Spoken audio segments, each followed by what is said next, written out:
ദൈവത്തിന്റെ അതിപരിശുദ്ധമായ നാമം വാഴ്ത്തപ്പെടുമാറാകട്ടെ. ഈ വീഡിയോയിലൂടെ എന്നെ ശ്രമിക്കുന്ന എല്ലാ ദൈവമക്കൾക്കും വേഗം വരുന്നവനായ യേശു ക്രിസ്തുവിന്റെ നാമത്തിലുള്ള സ്നേഹവന്ദനങ്ങളെ അറിയിച്ചുകൊള്ളുന്നു. കഴിഞ്ഞ കുറേ ദിവസങ്ങളായി സോഷ്യൽ മീഡിയയിലൂടെയും യൂട്യൂബിലൂടെയും വളരെ പ്രചാരം സൃഷ്ടിക്കുകയും വിവാദമുണ്ടാക്കുകയും ചെയ്ത ഒരു വീഡിയോ ആണ് ബ്രദർ സജിത് കണ്ണൂരിന്റെ ആത്മവിവശതയോ ഊതി വീഴ്ത്തലോ എന്ന വീഡിയോ. ഇതിനൊരു മറുപടിയുമായി പാസ്റ്റർ ഷമീർ കൊല്ലം രംഗത്ത് വരികയും ഇവർ തമ്മിലുള്ള ആശയ സംഘടനകൾ അനേക വിശ്വാസികളിൽ സംശയമുളവാക്കുകയും ചെയ്തിട്ടുണ്ട്.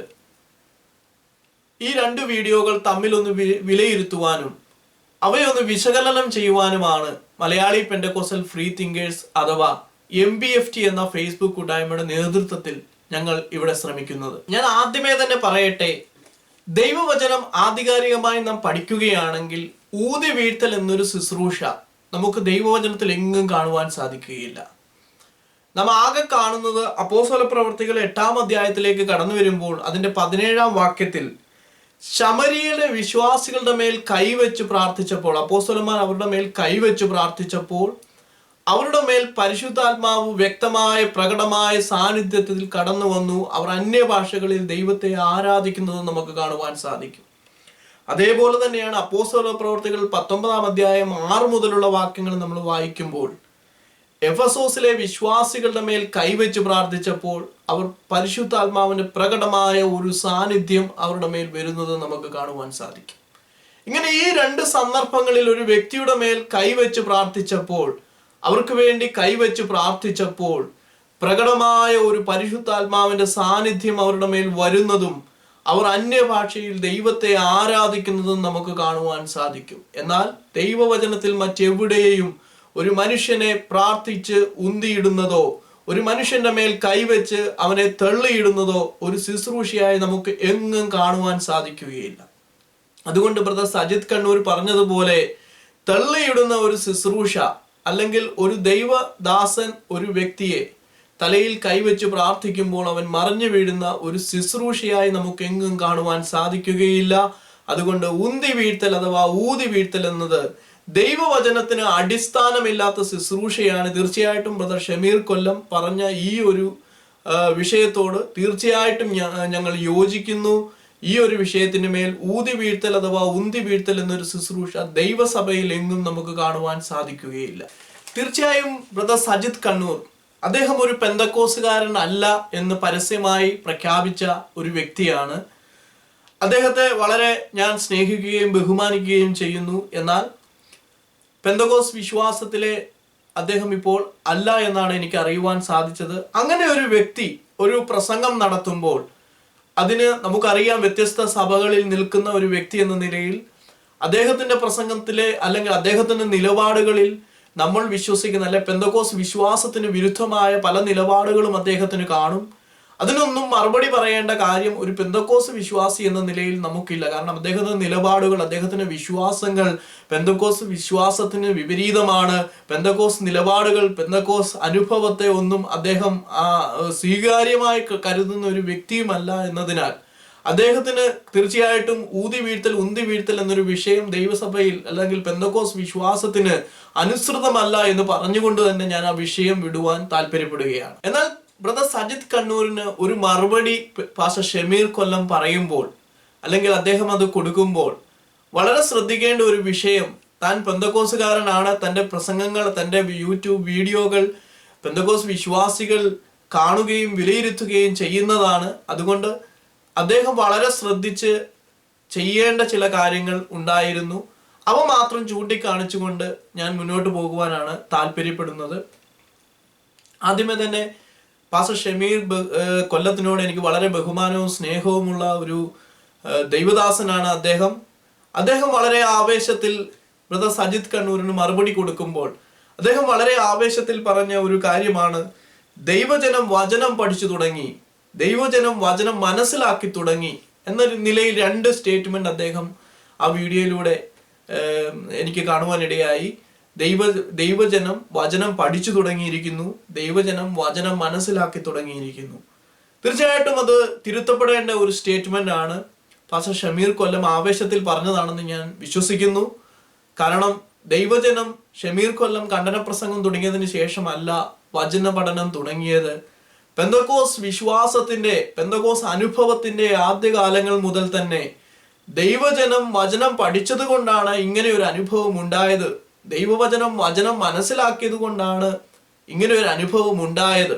അതുകൊണ്ട് പെന്തക്കോസ് സഭകളുടെ ആരംഭകാലം മുതൽ തന്നെ ദൈവവിശ്വാസികൾക്ക് ഉപദേശം എന്താണെന്നും ദുരുപദേശം എന്താണെന്നും വ്യക്തമായ ഒരു അറിവുണ്ട്. നെല്ലേത് പതിരേത് എന്ന് തിരിച്ചറിയുവാനുള്ള ബുദ്ധിയും ജ്ഞാനവും വിവേകവും ദൈവജനങ്ങൾക്ക് ദൈവമക്കൾക്ക് ഉണ്ട് എന്ന് ഷമീർ കൊല്ലം മനസ്സിലാക്കുക. അവർ ഈ കാലയളവിലല്ല അവർ വചനം പഠിച്ചു തുടങ്ങിയത്. ഈ കാലയളവിലല്ല അവർ വചനത്തിൽ മനസ്സിലാക്കി തുടങ്ങിയത്. അതുകൊണ്ട് ദൈവനാമത്തിൽ അങ്ങനത്തെ സ്റ്റേറ്റ്മെന്റുകളൊന്നും പരസ്യമായ ഒരു യൂട്യൂബ് വീഡിയോകൾ ഇറക്കുമ്പോൾ തീർച്ചയായിട്ടും ഷമീർ കൊല്ലത്തെ പോലെ ഒരാൾ ഒരിക്കലും അങ്ങനെ ചെയ്യരുത്. ദൈവവിശ്വാസികൾക്ക് ദൈവമക്കൾക്ക് വചനത്തിൽ നല്ല പരിജ്ഞാനമുള്ളവരാണ്. അവർ വചനം പഠിക്കുകയും മറ്റുള്ളവരെ പഠിപ്പിക്കുകയും ചെയ്യുന്നവരാണ്. അതുകൊണ്ട് ഈ കാലയളവിൽ ഷമീർ പാസ്റ്റർ പ്രസംഗം തുടങ്ങിയതിനു ശേഷം ദൈവജനം വചനം മനസ്സിലാക്കി തുടങ്ങിയെന്നൊന്നും പറഞ്ഞ് സ്വയം ഇളഭ്യനാകുവാൻ തയ്യാറാകരുത് എന്ന് ഞങ്ങൾ അപേക്ഷിക്കുന്നു. രണ്ടാമതൊരു വിഷയം, പാസ്റ്റർ ഷമീർ കൊല്ലം ആ വീഡിയോയിലൂടെ ചോദിക്കുന്ന ഒരു വിഷയം, ബ്രദർ സജിത് കണ്ണൂർ പാലായിൽ മീറ്റിംഗ് നടത്തിയത് കൊണ്ടാണോ വിശുദ്ധ മറിയം എന്ന് സംബോധന ചെയ്തത് എന്ന വിഷയമാണ്. തീർച്ചയായിട്ടും നാം ഒരു യൂട്യൂബ് വീഡിയോയിലൂടെയൊക്കെ ഒരു മറുപടിയൊക്കെ കൊടുക്കുമ്പോൾ മറ്റു സഭാവിഭാഗങ്ങളും നമ്മെ വീക്ഷിക്കുന്നുണ്ട് എന്നുള്ള ഓർമ്മ എപ്പോഴും പാസ്റ്റർ ഷമീർ കൊല്ലത്തിന് ഉണ്ടാവണം എന്ന് ഞങ്ങൾ അഭ്യർത്ഥിക്കുന്നു. മറിയ എന്നത് യേശുക്രിസ്തുവിന്റെ മാതാവായിരുന്നു. മറ്റു വിശുദ്ധന്മാരെ പോലെ തന്നെ മറിയയും വിശുദ്ധയായിട്ട് തന്നെ നമ്മൾ കാണേണ്ടതാണ്. ചില യാഥാസ്ഥിതിക പെന്തക്കോസ്തുകാരെ പോലെ മറിയ മുട്ടത്തോടാണ് പഴത്തൊലിയാണ് എന്നുള്ള രീതിയിലൊക്കെയുള്ള അനേക സ്റ്റേറ്റ്മെന്റുകൾ നമ്മൾ മുമ്പ് കേട്ടിട്ടുണ്ട്. നമ്മൾ തന്നെ സമൂഹത്തിൽ അങ്ങനെ ഇളഫിരായി പോയിട്ടുണ്ട്. അതുകൊണ്ട് ഇത്തരം സ്റ്റേറ്റ്മെന്റുകളൊക്കെ ഒഴിവാക്കി മറ്റുള്ളവർ ബഹുമാനിക്കുന്നവരെ നമ്മളും ബഹുമാനിക്കുവാനും ബഹുമാനിച്ചില്ലെങ്കിലും നിന്ദിക്കാതിരിക്കാനെങ്കിലും ശ്രമിക്കുവാൻ പാസ്റ്റർ ഷമീർ കൊല്ലം തയ്യാറാവണം. ബ്രദർ സജിത് കണ്ണൂർ അത് പാലായിലായതുകൊണ്ട് മറ്റു സഭാവിഭാഗങ്ങളെ സുഖിപ്പിക്കുവാൻ വേണ്ടി ഒന്നുമല്ല പറഞ്ഞതെന്ന് എനിക്ക് തോന്നുന്നില്ല. അപ്പോസ്തല പ്രവർത്തികളിൽ മറിയെപ്പറ്റി ഒരു പരാമർശം കാണുന്നില്ല. അതുകൊണ്ട് ബ്രദർ സജിത് കണ്ണൂർ അത് എടുത്തു പറഞ്ഞതേ ഉള്ളൂ. വിശുദ്ധ മറിയ അടക്കം അവിടെ ഉണ്ടായിരുന്നുവെന്ന് എടുത്തു പറഞ്ഞതായിട്ടാണ് എനിക്ക് തോന്നിയത്. അങ്ങനെ അല്ലെങ്കിൽ പോലും അത്തരം രീതിയിലുള്ള ഒരു പരാമർശം പാസ്റ്റർ ഷമീർ കൊല്ലത്തിന്റെ ഭാഗത്തു നിന്ന് ഒരിക്കലും ഉണ്ടാകാൻ പാടില്ലായിരുന്നു എന്നാണ് ഞങ്ങൾ ആഗ്രഹിക്കുന്നത്. മൂന്നാമത്തെ ഒരു വിഷയം, ബ്രദർ സജിത് കണ്ണൂരിന്റെ ഒരു മെസ്സേജിലെ ആ ഒരു വീഡിയോയിലെ വളരെ ആദ്യം തന്നെ അദ്ദേഹം പറഞ്ഞ ഒരു പോയിന്റ് ആയിരുന്നു. അപ്പോസ്തല പ്രവർത്തികൾ 2-ാം അധ്യായത്തില് പരിശുദ്ധാത്മാവ് വന്ന സമയത്തെ ശിഷ്യന്മാരുടെ റിയാക്ഷൻസും അത് മറ്റുള്ളവർ വിലയിരുത്തിയതും ഒക്കെ പറഞ്ഞപ്പോൾ അദ്ദേഹം പറഞ്ഞ 2 കൂട്ടം ആളുകളെ പറ്റി അവിടെ പറയുന്നു. ഒന്ന്, അവർ വീഞ്ഞു കുടിച്ച് മത്തരായി എന്ന് പറഞ്ഞ് പരിഹസിച്ച ഒരു കൂട്ടം. രണ്ടാമത്തെ കൂട്ടം, ഇവർ ദൈവത്തിന്റെ വൻകാര്യങ്ങളെയാണ് പ്രസ്താവിക്കുന്നത് എന്ന് പറഞ്ഞ കൂട്ടം. ബ്രദർ സജിത് കണ്ണൂർ തീർച്ചയായിട്ടും പരിഹസിച്ചവരെ അനാത്മീകരെന്നും അത് ദൈവത്തിന്റെ വൻകാര്യമാണെന്ന് മനസ്സിലാക്കിയവരെ ആത്മീയരെന്നും ഒരു വിലയിരുത്തൽ നടത്തി. തീർച്ചയായിട്ടും അത് ഷമീർ പാസ്റ്റർ പറഞ്ഞതുപോലെ അവരെല്ലാം ആത്മീയരാണോ എന്ന് ചോദിച്ചാൽ ഒരുപക്ഷെ നമുക്ക് ഉത്തരമില്ലാതെ വരും. എങ്കിലും നമുക്കറിയാം പരിഹസിച്ചവർ ഒരു ജഡീകരാണെന്നുള്ള ചിന്തയിൽ നമ്മൾ പോവുകയാണെങ്കിൽ പോലും അതൊരു വലിയ വിവാദമാക്കേണ്ട ഒരു വിഷയമാണെന്ന് എനിക്ക് തോന്നുന്നില്ല. 2 കൂട്ടത്തെ ഒരു പ്രസംഗ ശൈലിയിൽ പറഞ്ഞപ്പോൾ 2 കൂട്ടമായിട്ട് എടുത്തു. ദൈവത്തിന്റെ പ്രവർത്തികളെ പരിഹസിക്കുന്നവരെ ജഡീകരായും ദൈവത്തിന്റെ പ്രവർത്തികളെ അംഗീകരിക്കുന്നവരെ ആത്മീയരായിട്ടും അദ്ദേഹം ചിത്രീകരിച്ചു. എന്നാൽ പാസ്റ്റർ ഷമീർ കൊല്ലം അത് വലിയൊരു വിവാദമാക്കുവാൻ ശ്രമിക്കുകയും അപ്പോസ്തലന്മാരെ കുടിയന്മാരെന്ന് വിളിച്ചത് കൊണ്ട് നിങ്ങൾ വലിയ വില കൊടുക്കേണ്ടി വരുമെന്നുള്ള രീതിയിലൊക്കെയും അദ്ദേഹം പറയുന്നത് കേട്ടു. തീർച്ചയായിട്ടും അപ്പോസ്തലന്മാരെ ആരെങ്കിലും മനഃപൂർവ്വമായി കളിയാക്കിയിട്ടുണ്ടെങ്കിൽ അവർക്ക് ചിലപ്പോൾ അങ്ങനെ ഒരു സംഭവം ഉണ്ടാകാൻ സാധ്യതയുണ്ട്. എന്നാലും ഇവിടെ സജിത് കണ്ണൂർ മനഃപൂർവ്വമായി അപ്പോസ്തലന്മാരെ കളിയാക്കി എന്നൊന്നും എനിക്ക് തോന്നുന്നില്ല. എന്നാൽ അതിന് വലിയ വില കൊടുക്കേണ്ടി വരുമെന്ന് പറഞ്ഞ ഷമീർ കൊല്ലം തീർച്ചയായിട്ടും അദ്ദേഹം അതിന് താഴെ കുറച്ച് സമയം കഴിഞ്ഞപ്പോൾ, കുറച്ച് മിനിറ്റുകൾ കഴിഞ്ഞപ്പോൾ അദ്ദേഹം പറഞ്ഞൊരു കാര്യമുണ്ട്. യേശുക്രിസ്തു വ്യഭിചാരപുത്രനാണ് എന്ന് ദൈവവചനത്തിൽ അല്ലെങ്കിൽ ബൈബിളിൽ പറഞ്ഞിട്ടുണ്ട് എന്നുള്ള ഒരു പരാമർശം അദ്ദേഹം നടത്തി. ഞാൻ എൻ്റെ ബൈബിളിൽ, മലയാളം ബൈബിൾ ഞാൻ ഉപയോഗിക്കുന്ന മലയാളം ബൈബിൾ ആകമാനം പരിശോധിച്ചപ്പോൾ യേശുക്രിസ്തുവിനെ വ്യഭിചാരപുത്രൻ എന്ന് യഹൂദന്മാർ പോലും പറഞ്ഞതായോ അല്ലെങ്കിൽ യേശുവിനെ എതിർത്തവർ പോലും പറഞ്ഞതായോ എൻ്റെ ബൈബിളിലെങ്ങും എനിക്ക് കാണുവാൻ സാധിച്ചില്ല. തീർച്ചയായിട്ടും ഷമീർ പാസ്റ്റർ ഏത് നിലയിലാണ് വ്യഭിചാരപുത്രൻ എന്നൊക്കെ യേശുവിനെ വിളിച്ചതെന്ന് എനിക്ക് മനസ്സിലാക്കുവാൻ സാധിക്കുന്നില്ല.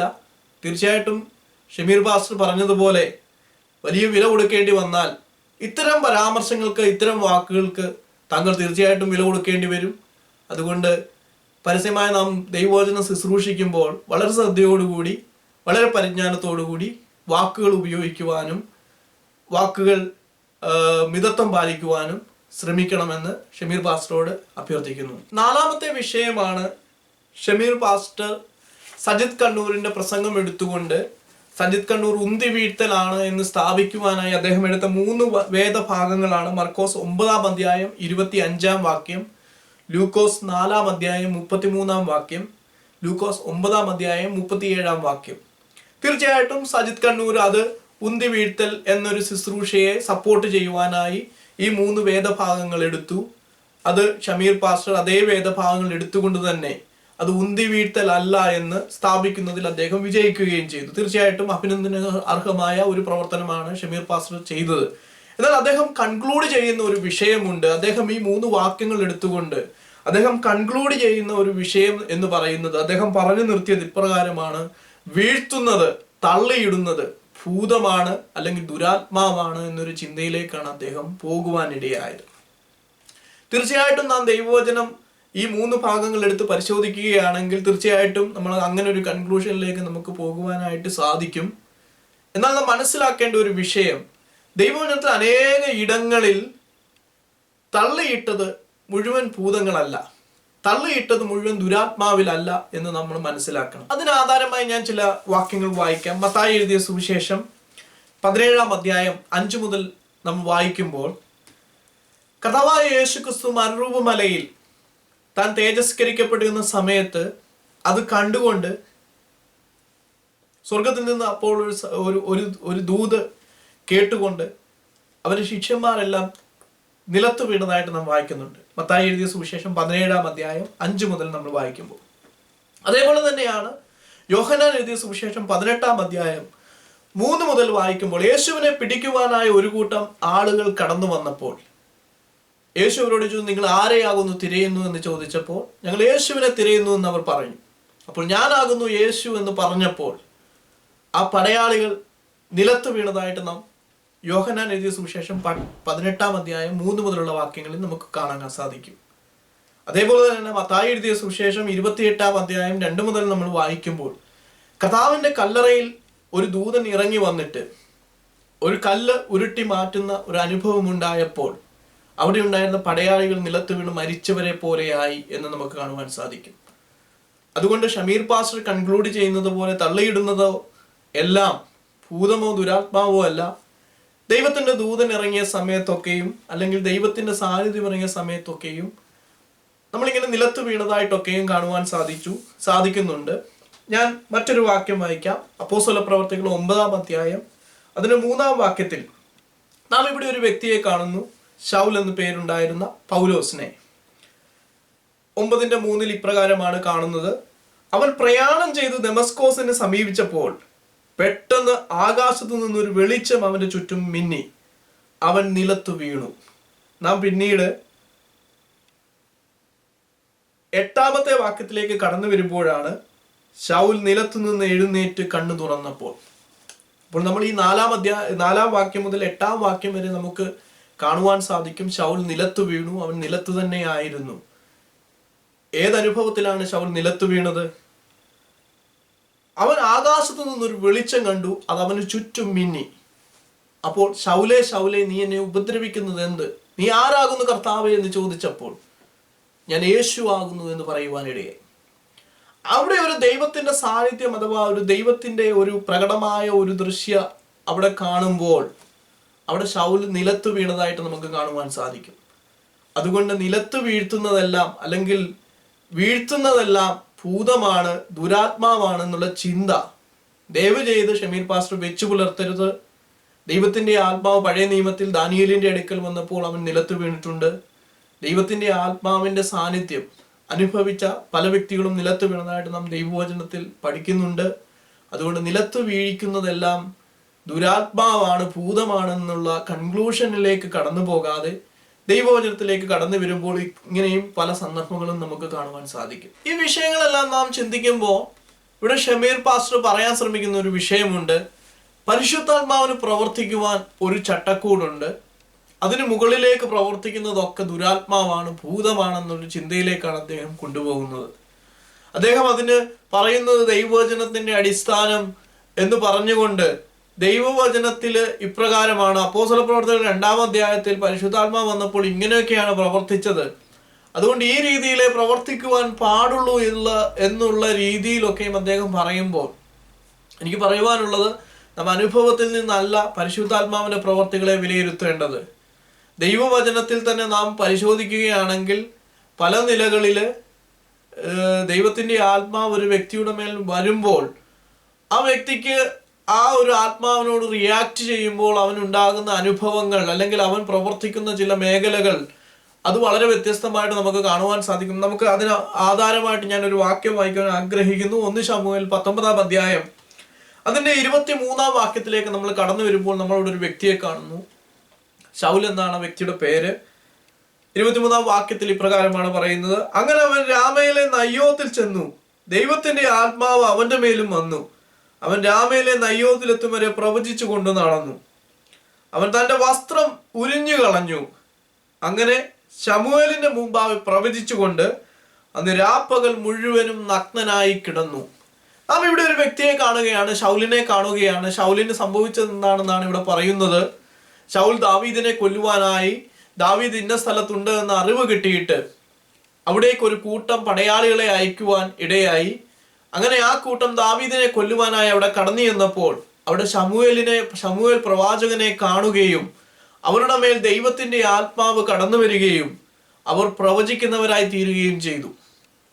ഇതറിഞ്ഞ ശൗൽ വീണ്ടും ഒരു കൂട്ടത്തെ ദാവീദിനെ കൊല്ലുവാനായി അയച്ചു. അവരും കടന്നുപോയ വഴിയിൽ ശമൂവേലിന്റെ അടുക്കലെത്തി. അവരുടെ മേലും ദൈവത്തിന്റെ ആത്മാവ് കടന്നു വന്നു. അവരും പ്രവചിക്കുവാനായി തുടങ്ങി.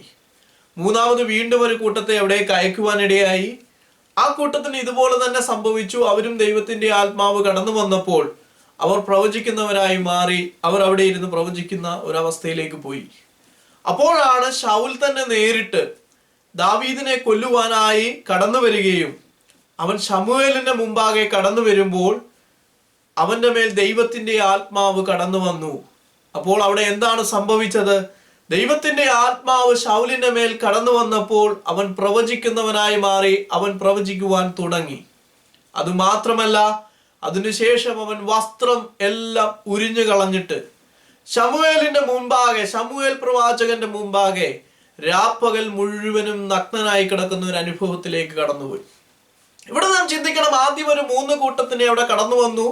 ആ 3 കൂട്ടത്തിന് മേലും ദൈവത്തിന്റെ ആത്മാവ് ഇറങ്ങി വന്നപ്പോൾ, ദൈവത്തിന്റെ ആത്മാവ് വെളിപ്പെട്ടപ്പോൾ അവർ പ്രവചിക്കുന്നവരായി മാറി. അവർ പ്രവചിക്കുവാൻ തുടങ്ങി. എന്നാൽ ശൗലിന്റെ മേൽ ആത്മാവ് വന്നപ്പോൾ അവൻ പ്രവചിക്കുക മാത്രമല്ല ചെയ്തത്, അവൻ തന്നെ വസ്ത്രം ഉരിഞ്ഞു കളഞ്ഞുകൊണ്ട് ശമൂവേലിന്റെ മുമ്പാകെ കിടക്കുന്ന ഒരു അവസ്ഥയിലേക്ക് കടന്നുപോയി.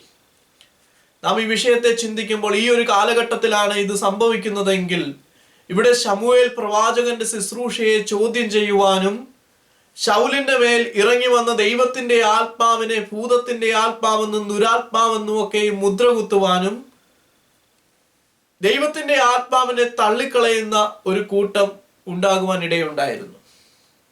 എന്നാൽ ഇവിടെ ദൈവത്തിന്റെ വചനം വ്യക്തമായി പറയുന്നു, ദൈവത്തിന്റെ ആത്മാവാണ് ശൗലിന്റെ മേൽ കടന്നു വന്നത്. അതേ അധ്യായത്തിൽ നിന്ന് 9-ാം വാക്യത്തിൽ നമ്മൾ വായിക്കുമ്പോൾ യഹോവയുടെ പക്കൽ നിന്നും ദുരാത്മാവ് പിന്നെയും ശൗലിന്റെ മേൽ വന്നു. ശൗലിന്റെ മേൽ മുമ്പ് ദുരാത്മാവ് വന്നിട്ടുണ്ട്. ആ സമയത്ത് ശൗല് ദാവീദിനെ കൊല്ലുവാനായി കുന്തമെറിയുന്ന അനുഭവത്തിലേക്ക് പോയിട്ടുണ്ട്.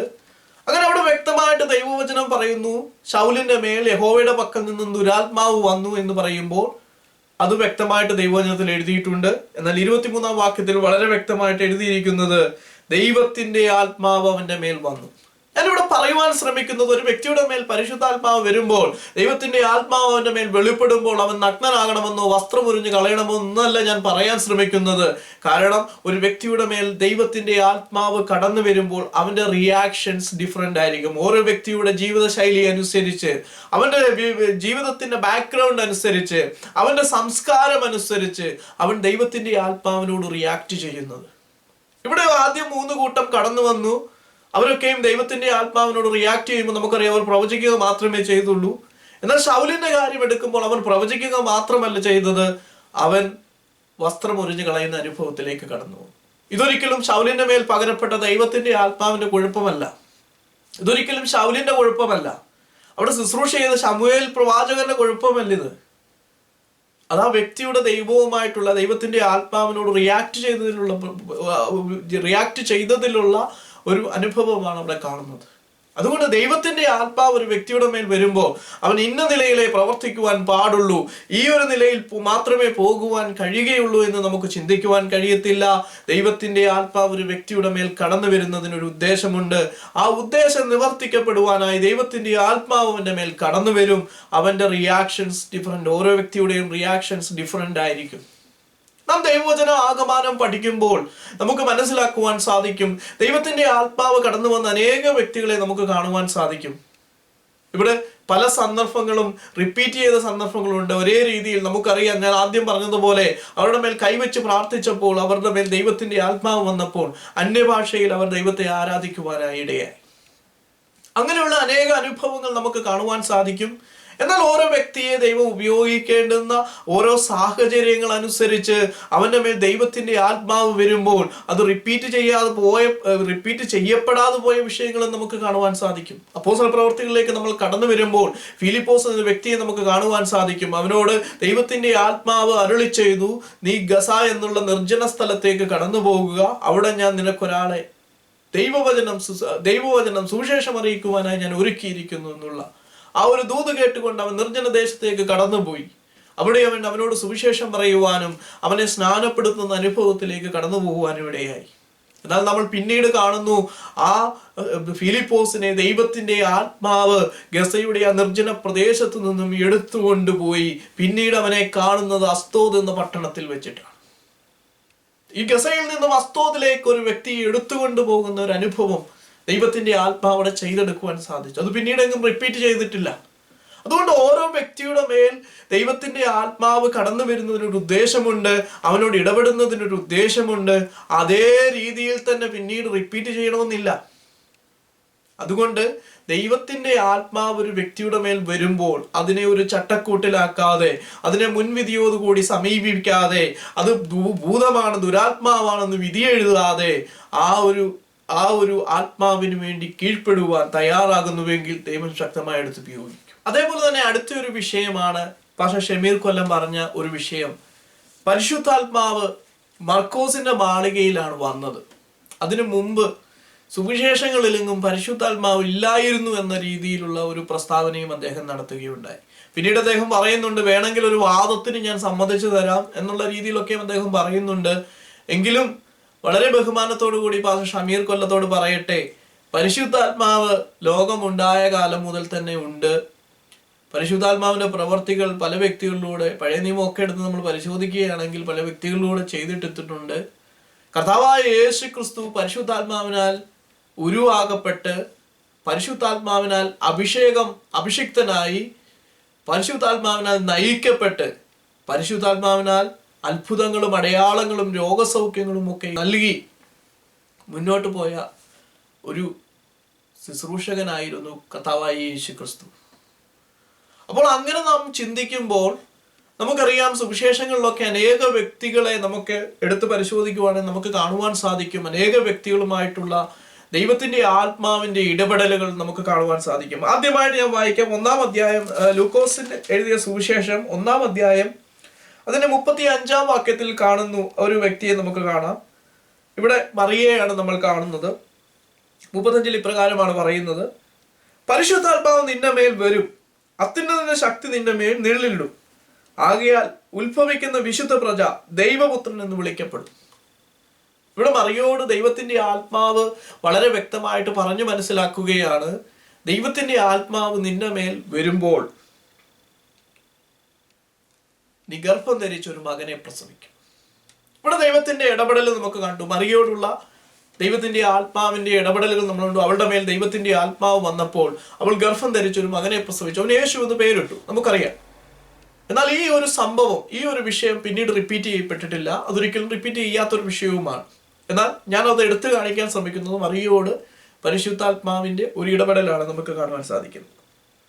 അതേപോലെ തന്നെ മറ്റൊരു വിഷയമാണ് 1-ാം അധ്യായത്തിലെ തന്നെ 15-ാം വാക്യത്തിലേക്ക് കടന്നു വരുമ്പോൾ ഇവിടെ യോഹന്നാൻ സ്നാപകനെ കുറിച്ച് ദൈവത്തിന്റെ ആത്മാവ് വെളിപ്പെടുത്തുന്ന ഒരു കാര്യമാണ്. 1-ാം അധ്യായം 15-ാം വാക്യം, അമ്മയുടെ ഗർഭത്തിൽ വെച്ച് തന്നെ അവൻ പരിശുദ്ധാത്മാവ് കൊണ്ട് നിറയും. യോഹന്നാനെ കുറിച്ചാണ് പറയുന്നത്.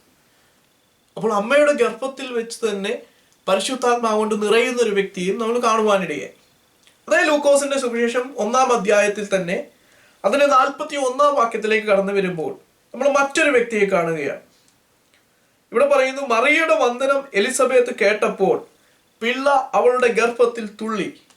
എലിസബത്ത് പരിശുദ്ധാത്മാവ് നിറഞ്ഞവളായി ഉച്ചത്തിൽ വിളിച്ചു പറഞ്ഞത്. ഇവിടെ എലിസബത്തിന്റെ മേൽ പരിശുദ്ധാത്മാവിന്റെ ഒരു അനുഭവം, ഒരു നിറവിന്റെ അനുഭവത്തിലേക്ക് കടന്നു വരുന്നത് നമ്മൾ കാണും. അതേ അധ്യായം തന്നെ 1-ാം അധ്യായം 67-ാം വാക്യത്തിലേക്ക് വരുമ്പോൾ, ലൂക്കോസിന്റെ സുവിശേഷം 1-ാം അധ്യായം 67-ാം വാക്യത്തിലേക്ക് വരുമ്പോൾ അവിടെ അവന്റെ അപ്പനായ സക്രിയാവ് പരിശുദ്ധാത്മാവ് നിറഞ്ഞവനായി പ്രവചിച്ചത്. സക്രിയാവിന്റെ മേൽ പരിശുദ്ധാത്മാവിന്റെ നിറവിന്റെ അനുഭവം കടന്നു വരുന്നത് നമുക്ക് കാണുവാൻ സാധിക്കും. ലൂക്കോസിന്റെ സുവിശേഷം 2-ാം അധ്യായം 25-ാം വാക്യത്തിലേക്ക് നമ്മൾ കടന്നു വരുമ്പോൾ ശിമയോൻ എന്ന വ്യക്തിയെ പറ്റി നമുക്ക് അവിടെ കാണുവാൻ സാധിക്കും. അവനെ പറ്റി പറയുന്നത് പരിശുദ്ധാത്മാവ് അവന്റെ മേൽ ഉണ്ടായിരുന്നു എന്നാണ്. 1-ാം അധ്യായം 25-ാം വാക്യത്തിലേക്ക് വരുമ്പോൾ ഒരു നീതിമാനും ഇസ്രായേലിന്റെ ആശ്വാസത്തിനായി കാത്തിരിക്കുന്നവനുമായിരുന്നു, പരിശുദ്ധാത്മാവും അവന്റെ മേൽ ഉണ്ടായിരുന്നു. ഇവിടെയൊക്കെ നമുക്ക് കാണുവാൻ സാധിക്കുന്നത് പരിശുദ്ധാത്മാവിന്റെ ഒരു സാന്നിധ്യം ഭൂമിയിൽ ഉണ്ടായിരുന്നു. 2-ാം അധ്യായത്തിലല്ല പരിശുദ്ധാത്മാവ് കടന്നു വന്നത്. അത് തീർച്ചയായിട്ടും യോഹന്നാൻ എഴുതിയ സുവിശേഷം 7-ാം അധ്യായം 37-ാം വാക്യം വായിച്ച് തെറ്റിദ്ധരിച്ചു പോയതായിരിക്കാം ഷമീർ പാസ്റ്റർ എന്ന് ഞാൻ കരുതുന്നു. ലോകമുണ്ടായ കാലം മുതൽ തന്നെ ഈ ഭൂമിയിൽ പരിശുദ്ധാത്മാവുണ്ട്, പരിശുദ്ധാത്മാവിന്റെ പ്രവർത്തികളുണ്ട്. നമുക്കറിയാം, യോഹന്നാൻ അപ്പോസ്തല പ്രവർത്തികൾ 2-ാം അധ്യായത്തിന് മുമ്പ് തന്നെ യേശുക്രിസ്തു തന്റെ ശിഷ്യന്മാരെ അടുക്കൽ വിളിച്ചിട്ട് അവരുടെ മേൽ ഊതി നിങ്ങൾ പരിശുദ്ധാത്മാവിനെ പ്രാപിക്കുക എന്ന് പറഞ്ഞ അനുഭവവും നമ്മൾ കണ്ടിട്ടുണ്ട്. അപ്പോൾ 2-ാം അധ്യായത്തിൽ ആണ് പരിശുദ്ധാത്മാവ് വന്നതെന്ന് ഷമീർ പാസ്റ്റർ അത് പരിശുദ്ധാത്മാവിന്റെ പ്രവർത്തികളെ കുറിച്ച്, പരിശുദ്ധാത്മാവിന്റെ വിവിധതരം സിദ്ധികളെ കുറിച്ച് അത് വ്യക്തമായി പഠിക്കാത്തത് കൊണ്ടാണ് അങ്ങനെ ഒരു ചിന്ത അദ്ദേഹത്തിന് ഉണ്ടായതെന്ന് പറയാതെ തരമില്ല. ദൈവത്തിന്റെ ആത്മാവ് പഴയ നിയമ പ്രവാചകന്മാരിലൂടെയും പഴയ നിയമ പുരോഹിതന്മാരിലൂടെയും രാജാക്കന്മാരിലൂടെയും ഒക്കെ ഇടപെട്ടിട്ടുണ്ട്. ദാവീദ് ഒരിക്കൽ പറയുന്നു, നിന്റെ ആത്മാവിനെ എന്നിൽ നിന്നും എടുക്കരുത് എന്ന് പറയുന്നുണ്ട്. അപ്പോൾ അങ്ങനെയൊക്കെ നമ്മൾ ദൈവവചനത്തിൽ കാണുമ്പോൾ ദൈവത്തിന്റെ ആത്മാവിന്റെ പ്രവൃത്തികൾ ആദ്യകാലം മുതലേ ഉണ്ട്. ലോകത്ത് യേശുക്രിസ്തുവിന്റെ ശുശ്രൂഷയിൽ അത് വെളിപ്പെട്ടിട്ടുണ്ട്. ലോകത്ത് യേശുക്രിസ്തു ആയിരുന്ന സമയത്ത് യേശുക്രിസ്തു പരിശുദ്ധാത്മാവിൽ നിറഞ്ഞവനായി പോയതും പരിശുദ്ധാത്മാവിനാൽ നയിക്കപ്പെട്ടു പോയതും പരിശുദ്ധാത്മാവിന്റെ മേൽ പ്രാവ് പോലെ ഇറങ്ങി വന്നതും പരിശുദ്ധാത്മാവിനാൽ അവൻ ഗർഭത്തിൽ ഉരുവായതും എല്ലാം നമുക്ക് വളരെ വ്യക്തമായിട്ട് കാണുവാൻ സാധിക്കും. അപ്പൊ അങ്ങനെ ആയിരിക്കെ അപ്പോസ്തല പ്രവർത്തനങ്ങൾ 2-ാം അധ്യായത്തിലാണ് പരിശുദ്ധാത്മാവ് വന്നതെന്ന് പറഞ്ഞുകൊണ്ട് യേശുക്രിസ്തുവിന്റെ ശുശ്രൂഷയെ പരിശുദ്ധാത്മാവിന്റെ ശുശ്രൂഷ അല്ല എന്നുള്ള രീതിയിലുള്ള ഒരു ചിന്ത പാസ്റ്റർ ഷമീർ കൊല്ലം നടത്തിയത് ഉചിതമായില്ല. തീർച്ചയായിട്ടും അത് തിരുത്തപ്പെടേണ്ടതാണ്. മറ്റൊരു സുപ്രധാന വിഷയമാണ് അദ്ദേഹം ആ വീഡിയോയിൽ കൺക്ലൂഡ് ചെയ്യുന്നതിന്, ഏതാണ്ട് അതിന്റെ അവസാന ഭാഗത്തേക്ക് കടന്നു വരുമ്പോൾ അദ്ദേഹം കുറ്റം പറയുന്നതിന്, അദ്ദേഹം മറ്റുള്ളവരെ പരിഹസിക്കുന്നതിന് അദ്ദേഹം ന്യായീകരണവുമായിട്ട് കടന്നു വന്നത് വെളിപ്പാട് പുസ്തകം 2-ാം അധ്യായം അതിന്റെ 4-ാം വാക്യം എടുത്തുകൊണ്ട് അദ്ദേഹം ആദ്യം ഇപ്രകാരം പറഞ്ഞു. വെളിപ്പാട് 2:4 എങ്കിൽ നിന്റെ ആദ്യ സ്നേഹം വിട്ടുകളഞ്ഞു എന്നൊരു കുറ്റം നിന്നെ കുറിച്ച് പറവാനുണ്ട്. ഇവിടെ നമുക്കറിയാം, എഫെസോസിലെ സഭയുടെ ദൂതന് എഴുതുന്ന ഒരു എഴുത്താണ് നമ്മൾ ഇവിടെ കാണുന്നത്. ആ ഒരു വാക്യം എടുത്തുകൊണ്ട്, 4-ാം വാക്യം എടുത്തുകൊണ്ട്, നിന്റെ ആദ്യ സ്നേഹം വിട്ടുകളഞ്ഞൊരു കുറ്റം നിന്നെ കുറിച്ച് പറവാനുണ്ട് എന്നുള്ള വാക്യം പിന്നീട് അദ്ദേഹം 2-ാം അധ്യായം, ഞാൻ അതുകൂടെ വായിക്കാം, 2-ാം അധ്യായം 14-ാം വാക്യം കൂടെ എടുത്തിട്ട്, എങ്കിലും നിന്നെ കുറിച്ച് കുറഞ്ഞൊരു കുറ്റം പറവാനുണ്ട്. അദ്ദേഹം വീണ്ടും പറയുകയാണ്, കുറ്റം പറയുന്നതിനെ ന്യായീകരിച്ചുകൊണ്ട് അദ്ദേഹം പറയുകയാണ്. 2-ാം അധ്യായം 20-ാം വാക്യത്തിലും കൂടെ അദ്ദേഹം എടുത്തു. ഇതിൽ പറയാണ്, എങ്കിലും താൻ പ്രവാചകി എന്ന് പറഞ്ഞ് ദുർനടപ്പ് ആചരിപ്പാനും വിഗ്രഹാത്ഭുതം തിന്മാനും എൻ്റെ ദാസന്മാരെ ഉപദേശിക്കുകയും തെറ്റിച്ചു കളയുകയും ചെയ്യുന്ന ഇസബേൽ എന്ന സ്ത്രീയെ നീ അനുവദിക്കുന്നു എന്നൊരു കുറ്റം നിന്നെ കുറിച്ച് പറയാനുണ്ട്. ഇവിടെ അദ്ദേഹം എടുത്തൊരു സഭയുമായിട്ടുള്ള ബന്ധത്തിൽ ദൈവത്തിന്റെ ആത്മാവ് വെളിപ്പെടുത്തി കൊടുത്ത ഒരു കാര്യത്തെക്കുറിച്ചാണ് അദ്ദേഹം ഇവിടെ പറയുന്നത്. 3-1 കുറ്റം പറയാം. എന്നിട്ട് അദ്ദേഹം ന്യായീകരണം നൽകുകയാണ്. മറ്റുള്ളവരെ പരിഹസിക്കുന്നതിനും കുറ്റം പറയുന്നതിനും അദ്ദേഹം ഒരു ന്യായീകരണമായിട്ട് കൊണ്ടിരുന്ന 3 വാക്യങ്ങളാണ് നമ്മളിവിടെ കണ്ടത്. എന്നാൽ അദ്ദേഹം മനസ്സിലാക്കേണ്ട ഒരു കാര്യം, ഇത് അദ്ദേഹം ചെയ്യുന്നത് പോലെ മുറിവീഡിയോ എടുത്ത് പരിഹസിക്കുന്ന കുറ്റത്തെക്കുറിച്ചോ അല്ലെങ്കിൽ മറ്റുള്ളവരെ പരിഹസിക്കുക, മറ്റുള്ളവരെ കുറ്റം വിധിക്കുക, ആ ഒരു കുറ്റത്തെക്കുറിച്ചല്ല ഇവിടെ പറയുന്നത്. ഒന്ന്, എഫെസോസിലെ സഭയിലെ വിശ്വാസികൾ അവരുടെ ഇടയിൽ ഉണ്ടായിരുന്ന ഒരു കുറ്റം, അത് മാറണം എന്നുള്ള ആഗ്രഹത്തോടു കൂടി അതവർക്ക് വെളിപ്പെടുത്തി കൊടുക്കുകയാണ്. നിങ്ങൾക്ക് ഇങ്ങനെ ഒരു കുറ്റമുണ്ട്, അത് വളരെ സ്നേഹത്തിൽ അവരെക്കുറിച്ച് നല്ല നന്മകളൊക്കെയും പറഞ്ഞിട്ട് അത് മാറുവാനായി അവിടെ പറഞ്ഞു കൊടുക്കുകയാണ്. അതിൻ്റെ ഉദ്ദേശം എന്ന് ചോദിച്ചാൽ അവരിൽ കുറ്റം ഇല്ലാത്തവരായി മാറുക എന്നുള്ളതാണ്. അവിടെ ഏതെങ്കിലും വ്യക്തിയെ എടുത്തുകൊണ്ട് ഇങ്ങനെ ഒരു കുറ്റം ആരോപിക്കുകയല്ല ചെയ്തത്, അല്ലെങ്കിൽ ആ വ്യക്തിയെ പരിഹസിക്കുകയല്ല അവിടെ ചെയ്തത്, അല്ലെങ്കിൽ ആ സഭയെ അവിടെ പരിഹസിക്കുന്ന ഒരു അവസ്ഥയിലേക്കല്ല അവിടെ പോയത്. അവരുടെ ഇടയിലെ ഒരു കുറ്റം, അവരുടെ ഇടയിൽ നന്നാകണമെന്നുള്ള ആഗ്രഹം വന്നിട്ട് അവർക്ക് വെളിപ്പെടുത്തി കൊടുക്കുക മാത്രമാണ് ഇവിടെ ചെയ്യുന്നത്. അല്ലാതെ ഷമീർ പാസ്റ്റർ ചെയ്യുന്നത് പോലെ സ്റ്റേജിൽ കയറി നിന്ന് അവരുടെ പേര് പറഞ്ഞ് അവരെ പരിഹസിക്കുകയും അവരുടെ മേൽ ദൈവത്തിന്റെ ന്യായവിധി വരുമെന്നുള്ള രീതിയിലും അവരുടെ ഉള്ളിൽ ഭൂതമാണെന്നുള്ള രീതിയിലൊക്കെയും പറയുന്നത് പോലെയോ, അല്ലെങ്കിൽ സോഷ്യൽ മീഡിയയിലൂടെ വീഡിയോകൾ കട്ട് ചെയ്ത് എഡിറ്റ് ചെയ്ത് അവരെ പരിഹസിക്കുകയും അവരെ കുറ്റപ്പെടുത്തുകയും ചെയ്യുന്ന രീതിയിലുള്ള ഒരു ഒരു ഒരു ഒരു ആഹ്വാനമല്ല ഇവിടെ നൽകുന്നത് എന്ന് ദയവായി ഷമീർ പാസ്റ്റർ മനസ്സിലാക്കുക. പിന്നീട് 2-ാമത്തെ വിഷയം അദ്ദേഹം പറയുന്നത്, കർത്താവായ യേശുക്രിസ്തു നിങ്ങൾ 70 വട്ടം ക്ഷമിക്കണമെന്ന് മാത്രമല്ല പറഞ്ഞത്, അതുകൊണ്ട് നിങ്ങൾ ക്ഷമിക്കേണ്ട കാര്യമൊന്നുമില്ല, നിങ്ങൾക്ക് പകയ്ക്കാനുമുള്ള അനുവാദമുണ്ട് എന്നുള്ള രീതിയിലാണ് അദ്ദേഹം 2-ാം അധ്യായം, വെളിപ്പാട് പുസ്തകം 2-ാം അധ്യായം 2-ാം വാക്യവും 2-ാം അധ്യായം 6-ാം വാക്യവും എടുത്തുകൊണ്ട് അദ്ദേഹം പറയാൻ ശ്രമിക്കുന്നത്, നിങ്ങൾ ക്ഷമിക്കാൻ ഉള്ള ആഹ്വാനത്തെ തള്ളിക്കളഞ്ഞുകൊണ്ട് നിങ്ങൾക്ക് പകയ്ക്കാനും കഴിയുമെന്നുള്ള ഒരു വിഷയം അദ്ദേഹം പറയുകയാണ്. അതിലൂടെ പറയുന്നത്, നിങ്ങൾ കൊള്ളരുതാത്തവരെ നിങ്ങൾക്ക് സഹിച്ചുകൂടാത്തതും അപ്പോസ്തലന്മാരല്ലാതിരിക്കുക നിങ്ങൾ അപ്പോസ്തലന്മാർ എന്ന് പറയുന്നവരെ നീ പരീക്ഷിച്ച് കള്ളന്മാർ എന്ന് കണ്ടത്.